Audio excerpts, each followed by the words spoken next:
Kan dialog dari sebelum jeda tadi, Pak Anwar, kita akan beralih ke data lainnya, yaitu terkait dengan data PHK. Mungkin boleh diupdate sejauh apa angka PHK kita di semester 1 2023 ini, karena berdasarkan informasi yang kami terima juga terjadi perbedaan data di antara PHK di lapangan dan PHK di kementerian begitu. Jadi begini Mbak ya, terkait dengan PHK, kami perlu sampaikan terkait dengan data ya. Memang kita tentunya data yang paling update itu kan seseorang yang ter-PHK kalau memang sudah ada keputusan final, terutama adalah dari di situ Peradilan Ketenagakerjaan. Nah, kami dalam hal ini tadi perbedaan tadi kadangkala itu adalah sebetulnya seseorang yang namanya yang ter-PHK ini bisa saja dia adalah masih ada ruang untuk dia melakukan proses banding agar dia tidak ter-PHK. Dan inilah yang membuat angka tersebut berbeda. Baik, mungkin boleh disampaikan datanya di semester 1 berapa banyak jumlahnya, Pak? Dari kami ya, yang dari data yang masuk ke Kemnaker itu sekitar 18.000 ya, 18.000-an data yang ter-PHK sampai pada bulan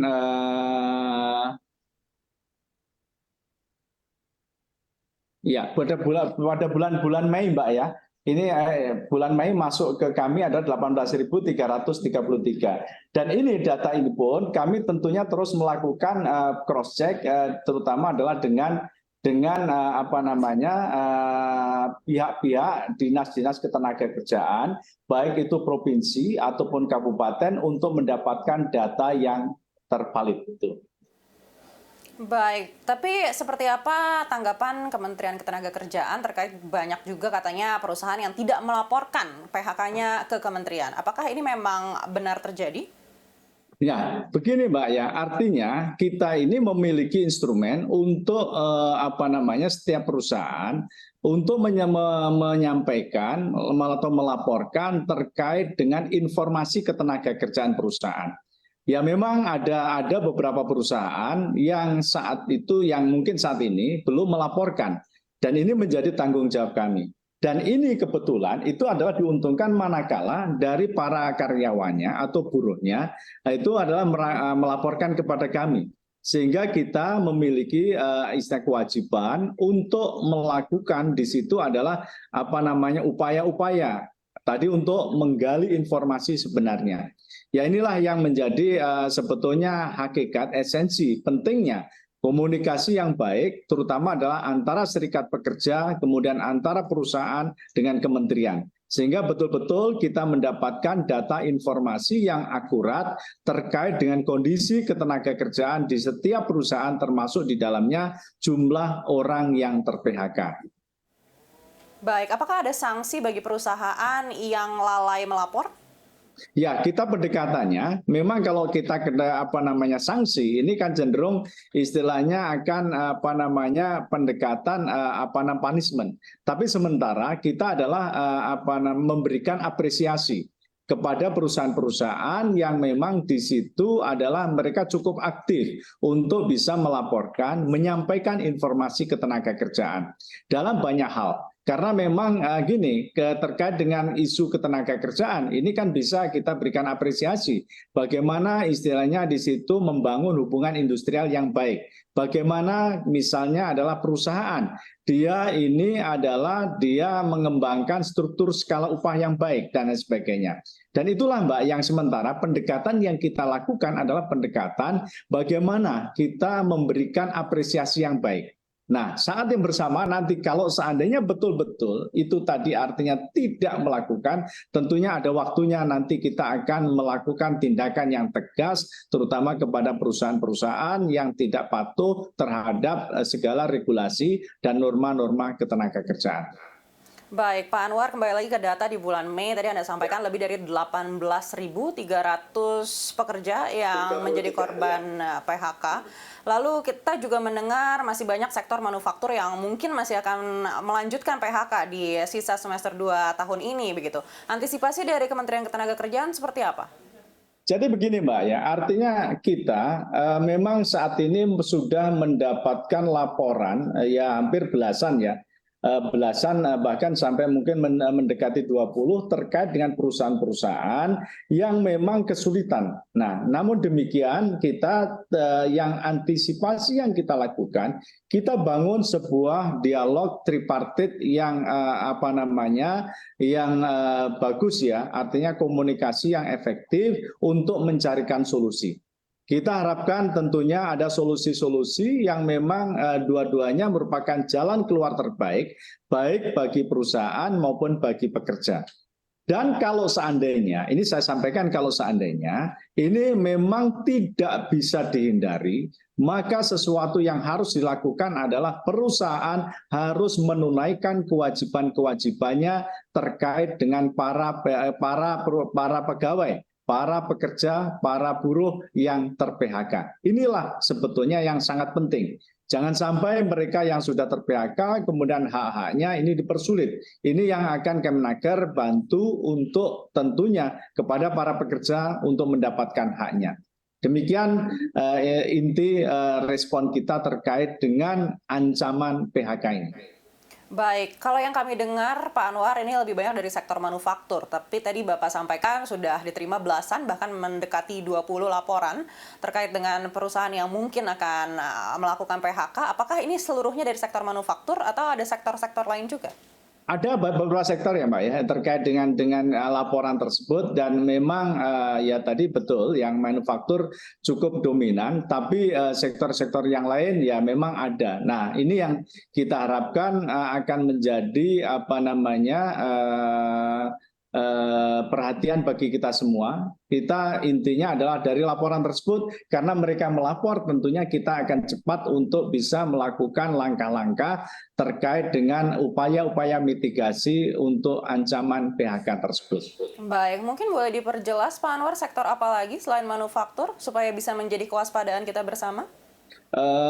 Sebetulnya gini, yang juga cukup menjadi ancaman ini adalah sektor yang sifatnya apa namanya industri apa namanya padat karya. Ini juga beberapa juga menjadi ancaman terkait dengan PHK tersebut. Nah, karena itu adalah apa namanya kemarin kan kenapa kita mengeluarkan Permenaker nomor 5 ya terkait dengan upaya kita bagaimana kita mengerim terutama terkait dengan apa namanya penyesuaian jam kerja dan juga nanti ada terkait dengan penyesuaian upah itu. Baik, apakah ada sektor lainnya yang dari padat karya ini yang harus kita waspadai, Pak? Ya, jadi gini Mbak, ada juga sektor-sektor yang lainnya dan itu salah satunya adalah kan industri padat karya kan macam-macam ya. Ada yang sektor misalnya adalah sektor garment, kemudian juga di situ industri tekstil, nah dan sebagainya ini adalah juga menjadi salah satu ancaman terkait dengan PHK itu. Baik, artinya sektor-sektor ini yang akhirnya akan menjadi prioritas dari Kementerian Ketenagakerjaan. Ya. Baik, lalu bagaimana dengan aturan terkait dengan pengupahan agar bisa adil bagi perusahaan dan juga pekerja? Ya, gini ya Mbak ya, artinya terkait dengan pengupahan ini kan kita apa namanya upaya agar apa namanya yang kemarin ya kita akan melakukan perubahan terkait dengan pengupahan. Ini kita ada beberapa hal yang memang di situ kita masukkan, misalnya adalah terkait dengan misalnya indeks ya. Indeks yang menyangkut di situ adalah bagaimana kontribusi dari pekerja terhadap perusahaan. Dan ini apa namanya kita sudah melakukan perubahan, terutama adalah terkait dengan upah minimum ini. Dan ini sebagai bagian kita untuk menjamin agar yang namanya upah tersebut memang betul-betul ini mencerminkan adanya sebuah apa namanya sebuah keseimbangan antara yang satu kepada perusahaan dan juga ada kekuatan perusahaan dan juga adalah dari sisi adalah kecukupan dari hidup layak dari para pekerja tersebut. Baik, Pak Anwar, terkait upah ini kan selalu menjadi masalah begitu ya, bahkan setiap tahun sebelum Hari Buruh ini biasanya juga terus selalu disuarakan oleh teman-teman buruh begitu. Lalu seperti apa upaya yang sudah dilakukan Kementerian Ketenagakerjaan untuk bisa menjembatani? Jadi gini ya, upaya jembatan yang harus kita lakukan kan gini Mbak, upah itu sebetulnya kan ada dua hal. Yang satu adalah upah minimum. Upah minimum yang kita di situ gunakan adalah upah minimum di tingkatnya adalah provinsi. Nah, upah minimum provinsi ini adalah menjadi satu ukuran bahwa di dalam satu provinsi ini adalah upahnya itu adalah sama. Memang ketika yang namanya regulasi ini dibuat, ini masih ada upah minimum di tingkat kabupaten. Akan tetapi itu ada satu pertimbangan, kalau kabupaten tersebut misalnya sudah terlanjur lebih tinggi, maka tidak diturunkan sampai nanti sama. Nah, kemudian yang juga kita lakukan di situ adalah tadi adalah upaya bahwa selain mereka upah minimum adalah yang terkait dengan struktur skala upah. Jadi begini Mbak, artinya struktur skala upah ini adalah sebuah upah yang memang diterima oleh pekerja setelah dia itu bekerja 1 tahun. Jadi bagaimanapun juga struktur skala upah ini kan sesuatu yang sangat penting. Orang setiap istilahnya tahun dia ini akan memiliki semacam upah yang progresif harusnya ya. Dan upah ini kan harus jelas. Kalau kita mendefinisikan upah itu harus jelas yang namanya dia adalah position base-nya seperti apa.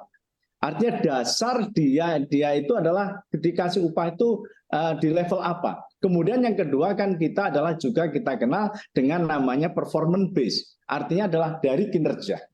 Dan oleh karena itu kita dorong sebetulnya struktur skala upah ini adalah menjadi bagian kita untuk meyakinkan bahwa seorang pekerja itu memang harus mengalami semacam katakanlah perbaikan, bukan hanya perbaikan karir, tapi dari sisi upah pun mereka itu juga ada peningkatan yang disesuaikan tentunya adalah kepada kinerja dan juga tentunya adalah dengan kondisi dari perusahaan tersebut. Baik, ini menarik juga Pak bicara tentang upah. Kita tahu kita sudah naik juga ke upper middle income country saat ini dan target pemerintah itu untuk bisa menembus high income country di 2030 nanti begitu ya. Sedangkan pendapatan per kapita kita masih di 4 ribuan begitu, sedangkan untuk mencapai high income country di 12 ribuan. Artinya harus naik 3 kali lipat nih Pak. Apa yang bisa dilakukan Kementerian Ketenagakerjaan terutama untuk meningkatkan kualitas SDM kita? Jadi betul, ya kita sangat bersyukur ya, kita dalam rilis dari World Bank terakhir, kita sudah naik kembali menjadi upper middle income country ya. Meskipun kalau kita nanti menjadi